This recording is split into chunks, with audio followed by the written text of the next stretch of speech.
Mesdames et messieurs, bonjour. Aujourd'hui, nous allons parler des faiblesses des uns et des autres. Vous savez, quand on veut assassiner son chien, on l'accuse de rage. Monsieur Oligui, vous avez institué,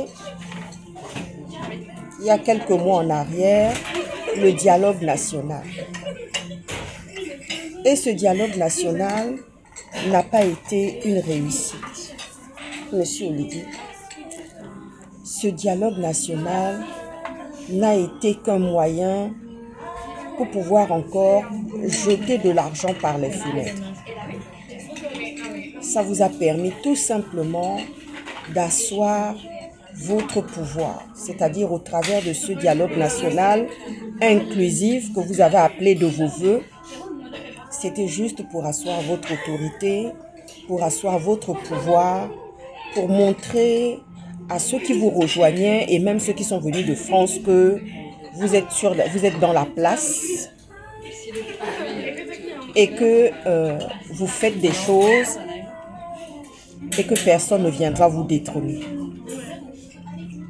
Moi, j'ai fait une analyse et c'est aussi l'analyse de certains journalistes étrangers qui ont regardé de près, qui ont suivi de près l'analyse en analysant ce dialogue national inclusif qui ne se voit même pas aujourd'hui, qui ne montre même pas ses effets. Donc, il y a eu un dialogue national qui n'a pas permis réellement de réunir quiconque. Ça n'a pas permis de réunir les activistes de la diaspora qui combattent à raison, parce qu'il y a des choses qui ne vont pas, monsieur Oligui. Mais vous savez, monsieur Oligui, je sais très bien que vous avez un agenda dans lequel les faiblesses de certaines personnes sont enregistrées. Quand je parle des faiblesses de certaines personnes, je parle des faiblesses des activistes, je parle de la vie comme vous avez, parce que vos services de renseignement voyagent à travers le monde où se trouvent des Gabonais, où se trouve une petite poche de Gabonais ou une diaspora. Vous envoyez vos services de renseignement, monsieur Oligui, traverser le monde, voyager dans le monde entier où se trouvent les Gabonais parce que vous avez envie d'avoir des impressions de tous ceux qui sont à l'extérieur. Vous voulez savoir ce qui se fait ou ce qui se dit au milieu des Gabonais, notamment ceux qui sont étudiants ne sont pas aussi épargnés. Eux aussi ont vous avez des agendas par rapport à toutes ces personnes parce que c'est quand même les bourses gabonaises qui permettent à ceux qu'ils puissent faire leurs études à l'étranger. Donc, monsieur Oligui, vous avez des agendas pour les uns et les autres. Vous avez des agendas que vous avez formés pour les faiblesses des uns et des autres, monsieur Oligui. Donc, aujourd'hui, nous voyons beaucoup de choses se passer. Nous voyons maintenant, on entend maintenant, parce qu'il y a des discussions, il y a des conversations qui se font, il y a des analyses. Vous savez, le Gabon a l'impression parfois, les Gabonais ont l'impression parfois qu'ils sont seuls au monde. Les Gabonais sont très nombrilistes. Et vous notamment, monsieur Oligui, bon, vous qui êtes un homme du renseignement, vous qui avez lu Machiavel, et vous qui avez l'habitude d'utiliser Machiavel pour pouvoir justement asséner des coups à vos adversaires, vous savez très bien que le monde est en ébullition. Le monde vous regarde, monsieur Oligui. Le monde vous voit faire dans vos activités, dans votre gestuelle, dans vos comportements, dans ce que vous mettez en place, soi-disant, pour le Gabon. Tout ce qui se passe au Gabon actuellement, les gens écoutent, les gens regardent, monsieur Oligui. Monsieur Oligui, Vous savez, nous vivons dans un pays où les paradoxes ne sont bien que pour les autres. Le français est comme ça. Le français, lui, voit les paradoxes chez les autres, mais il ne voit pas les paradoxes chez lui. Donc, monsieur Oligui, aujourd'hui même, on va parler des faiblesses des uns et des autres. Monsieur Oligui, dans vos multiples agendas que vous avez, où sont annotés les vies des uns et des autres, les vies des activistes, ceux qui ne sont pas mariés, ceux qui n'ont pas d'épouse, ceux qui n'ont pas de vie familiale? Vous savez tout, monsieur Oligui. On ne peut rien vous cacher, puisque vous avez un service de renseignement qui est très actif, qui bouge beaucoup, monsieur Oligui. Mais monsieur Oligui, vous-même, vous êtes polygame. Il a fallu que vous soyez président de la transition pour aller soi-disant épouser votre deuxième épouse que vous avez imposée à Zita Oligui Nguema. Cette deuxième épouse qui est factuelle, qui est facultative, parce qu'elle n'a aucune position. Vous avez légalisé un deuxième mariage, monsieur Oligui, parce qu'il fallait que vous donniez des garanties à cette deuxième épouse. Mais sinon, normalement, c'est Zita Oligui que nous connaissons. C'est Zita Oligui qui a souffert avec vous, qui a partagé les meilleurs moments et les moments difficiles avec vous.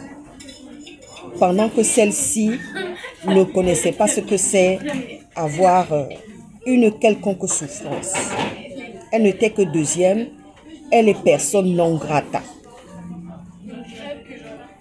Ah oui, monsieur Oligui, cette deuxième épouse que vous avez mise devant les Gabonais, devant le monde entier, elle est personne non grata. Elle n'apparaît nulle part. Juridiquement, elle n'existe pas. Mais vous avez fait quelque chose à votre sauce, à votre arrangement. Moi, je vous l'accorde, vous savez, qui n'a pas de faiblesse, qui n'a pas de défaut, monsieur Oligui. Aujourd'hui, vous allez trouver que certains activistes, comme il y a des agendas que vous possédez, ont des faiblesses. Certains n'ont pas de vie de famille, certains n'ont pas encore d'épouse, monsieur Oligui. Et je peux dire, parce que je veux dire aussi à certains que, vous savez, quand on demande le secours de la France, quand on demande la protection de la France, des autorités françaises, ils savent eux-mêmes que certains ne sont pas dans de bonnes positions. Certains se trouvent dans des positions un peu ambiguës et paradoxales. Certains ne sont pas mariés. J'entends beaucoup de choses actuellement. Il y a des discussions avec lesquelles nous avons des discussions avec certains journalistes, certains éditorialistes. On entend beaucoup de choses. On entend beaucoup de choses aussi des autorités françaises. On entend, on voit. Ah, vous savez, telle personne, comment comprenez-vous que oui, il ne soit pas marié? Notamment, c'est sorti sur Jonas Mulenga. C'est sorti sur beaucoup de personnes qui ont mené des combats. Même le défunt maître Méré, Fabien Méré, a été cité aussi. Donc, c'est pour dire que, monsieur Oligui, vous n'êtes pas un saint. Vous avez des faiblesses aussi, comme tous les autres. Laissez le temps aux gens de construire leur vie de famille. Monsieur Oligui, parce que vous, monsieur Oligui, vous avez une vie dissolue aussi. Vous aimez les femmes. Ce n'est pas seulement la faiblesse de monsieur Mulenda ou de d'autres Gabonais qui sont dans la diaspora, qui combattent. Vous-même aussi, monsieur Oligui, vous avez cette faiblesse-là. C'est que vous aimez beaucoup les femmes. Monsieur Oligui, vous aimez aussi les marabouts. Vous aimez tout ce qui est mystique. Donc, ce n'est pas seulement la faiblesse de certains activistes. Donc, à ce jour, monsieur Oligui, croyez-moi, le combat ne fait que commencer. Vous avez repris les rênes du PDG. Vous reprenez tout ce qui était au PDG, tout ce qui a été une souffrance pour les Gabonais, les PDGistes notamment.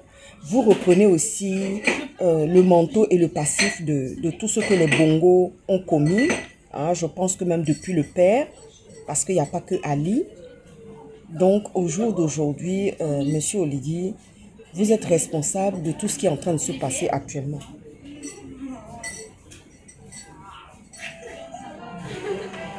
Prenez vos responsabilités, Monsieur Oligui.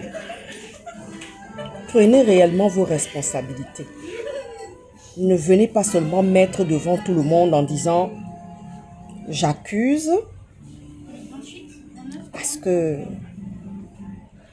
c'est facile de venir accuser, de venir mettre les faiblesses des uns et des autres dans vos agendas avec vos services de renseignement qui traversent le monde entier, qui vont de part et d'autre se renseigner, qui vont dans les provinces pour chercher à savoir les uns et les autres, que font les uns et les autres. Monsieur Oligui, parce que vous êtes combattu, parce que vous savez que très bien, personne ne vous laisse souffler, personne ne vous donne cette confiance-là que vous auriez voulu avoir, honnêtement. Et donc voilà, Monsieur Oligui, sachez que vous avez des faiblesses, vous êtes un homme, comme les autres, comme tous les autres activistes, hein, qui ont des faiblesses, malgré les agendas dans lesquels tout cela est marqué. Sur ce, bon après-midi.